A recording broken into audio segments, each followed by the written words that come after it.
Welcome back to another episode of Rock Boys Football. Taking a look at the Week 5 slate in a massive SEC matchup as South Carolina heads on the road to Neyland Stadium, taking on Tennessee, 7:30 Eastern Time kickoff. It's going to be jumping. One of the best environments in college football. Really excited to get down to some key matchups in this game, but overall, we're looking at two of the most talented quarterbacks in the country going to battle. This is going to be a really fun one. Before we do, just want to say thank you to you guys and the support you guys have shown for all these game breakdowns. Truly has been phenomenal. Over 9,000 subscribers. Can't thank you guys enough for all the support. So if you do enjoy the content, consider subscribing to the channel. But more importantly, and again, the best part about doing this, whether you agree with me, whether you disagree, let me know in the comment section how you guys are feeling. I learn a ton from you guys. I love chopping it up, a ball with you guys in the comment section. So drop your predictions, keys to the game there, and let's get into it. And I want to start with this South Carolina offense going up against the Tennessee defense that I don't think the national media has quite caught up to how good this defense is, right? Last year, you saw Tennessee's defense take a step, but a lot of the attention went to Hendon Hooker and what he was doing on the offense side of the ball, and rightfully so. I mean, he was phenomenal last year. You take a look at Tennessee this year, take a look at some of their numbers. I mean, opposing teams are averaging 4 yards per play. That's number 3 in the country. 3 yards per carry, that's top 20 in the country. This Tennessee front seven especially is wrecking a lot of havoc in backfields. And that's kind of where I want to start with this matchup, because this is a South Carolina team that I'll get to Spencer Rattler. And I am so high on Spencer Rattler and how he's been playing this year. But this South Carolina offense definitely struggles in pass protection. A couple like paper popping stats that you want to read. South Carolina allowing sack on 13.6% of Spencer Rattler's dropbacks. That is bottom 5 in the country. You look at what Tennessee's doing, they're sacking the quarterback on 9.8% of opposing quarterbacks dropbacks. So that is probably the biggest matchup nightmare that you see is this Tennessee defensive line. Guys like Tyler Barron, Amari Thomas, absolutely getting after it against the South Carolina offensive line that we've noted has struggled. Now, I would like to say this. It's always weird when we talk about teams and we overreact to the first 2 weeks. This South Carolina offensive line did not look good the first 2 weeks. Like if you watch that UNC game, even Furman, like it was concerningly bad. That being said, Coach Beamer said something that was kind of interesting in his press conference, saying, hey, our guys on the offensive line have had some good weeks of practice.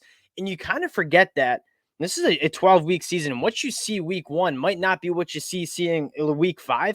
I think you've seen some improvement from this South Carolina offense, especially on that offensive line. They're running the football a little bit better. Mario Anderson runs like somebody insulted his mother. I mean, he runs so angry, so hard. They have a little juice there, which was massive because before that game against Mississippi State, they really couldn't run the football at all. Now, let's get to Spencer Rattler. I mean, Spencer Rattler, again, the protection has not been great for Spencer. That being said, I am one of his biggest fans. The stat lines are phenomenal. 74% completion percentage. He didn't throw an incompletion until the late third quarter against Mississippi State, throwing for over 1,200 yards already. The 2 touchdowns were kind of like late fourth quarter, like pushing the ball down the field against Georgia. I'm not concerned about that. Spencer Rattler is playing just about as good as any quarterback is playing in the country. And I think that is you're really optimistic if you're a South Carolina fan, because if you get that version of Spencer Rattler, you walk into any stadium you play, whether you're going to Athens or Neyland Stadium, and you have a chance to win a football game because Spencer Rattler is playing at that level. Another guy we have to shout out, Xavier Legette. I mean, we talked about him like briefly in the preseason. A lot of our attention was going to guys like Juice Wells, Trey Knox at the tight end position. Juice Wells going down with injury. Xavier Legette, 27 catches for 556 yards. He's averaging 20 yards per catch. This is a guy that can win vertically. This is a guy that can win with the ball in his hands after the catch. One of the most explosive playmakers that we've seen in college football through the first 4 weeks. Him and Spencer Rattler getting a very good connection. And that is where Tennessee has struggled in the secondary. So looking forward to seeing that battle.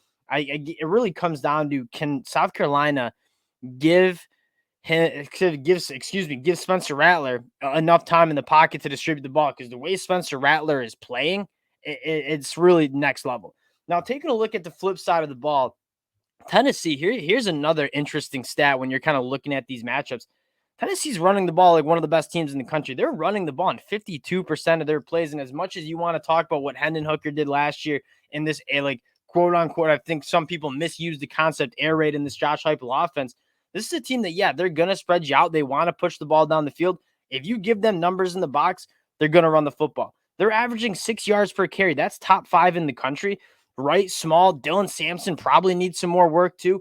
They're running the football at a very, very high level. And then you get to Joe Milton. And as a Michigan fan, rooting for Joe Milton, like we've seen going back to his time at Michigan, one of the most talented arms that you'll see in college football. What's the thing that Tennessee fans know? I know as a Michigan fan, got to be more consistent. And something that we, I think, took for granted with Hendon Hooker and a lot of the NFL draft scouts took for granted is he's just so accurate. Like he's not going to throw the ball a million miles like Joe Milton, but he made every single throw Josh Heupel asked for him on time, accurately. When Joe Milton struggles, that doesn't necessarily happen. Like the ball's not coming out on time. The rhythm is all kind of whack. So when you're looking at this Tennessee offense, they can run the football. That's going to help Joe Milton out in a big way, but you need Joe Milton to be that you need the consistency to be there. For a lack of better terms, he can make every throw Josh Heupel is going to ask of him, but he needs to do it on a more consistent basis, only completing 61% of his balls. That's a solid number. I'm not going to get up here and say Joe Milton hasn't played good, but he can definitely step it up another notch. And if he does, I mean, this Tennessee offense is going to be so hard to stop because you have 3 really good wide receivers, a really good run game, Brew McCoy, Wright, Keaton.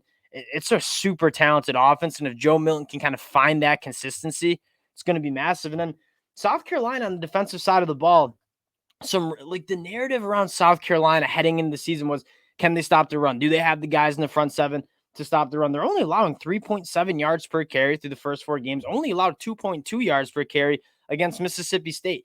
Guys like TJ Sanders, Jordan Strayton, Alex Huntley, Tonka Hemingway, they're stepping up in the front 7. Debo Williams, I think, is playing really, really good ball.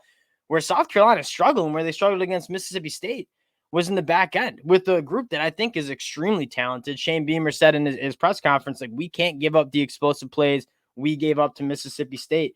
South Carolina is allowing a 70% completion percentage to opposing quarterbacks and 8.9 yards per pass. So they're giving a lot of completions up, and they're also allowing explosive plays. That is not a very good combination for a secondary that I know they've been dinged up, but that group can play better. And I'm excited to see them match up against some Tennessee wide receivers that can stretch the field, that can hit those explosive plays. That's going to be a really interesting matchup. And if this South Carolina defense can continue stopping the run like they have and come together in that back end with all that talent, I mean, South Carolina defense is pretty damn good. Taking a look at the pick here, South Carolina coming in as, I think it's hovering around 11-point underdogs, 12.5 points right now. I don't really love a particular side because these 2 quarterbacks, they both can prove you wrong, right? Spencer Rattler, I really do think is playing like one of the best quarterbacks in the country. Joe Milton can play like one of the best quarterbacks in the country if you get that kind of Joe Milton, but they can also run the football if the passing game's not working. What I like here, probably the over in the points, because I think both of these quarterbacks are really good. I think both of these offenses are kind of hitting their stride, and how the defenses match up.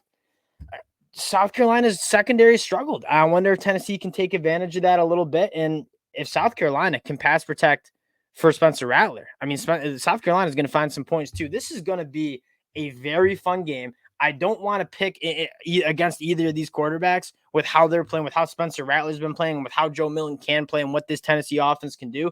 I do think there'll be some points. It's going to be an electric environment, going to be on the big screen for me. Can't wait to watch these 2 quarterbacks and offenses go to work. Going to be a good one. Again, appreciate you guys rocking with the boys. If you do enjoy the content, again, consider subscribing to the channel. Appreciate y'all, and we'll talk to you guys later.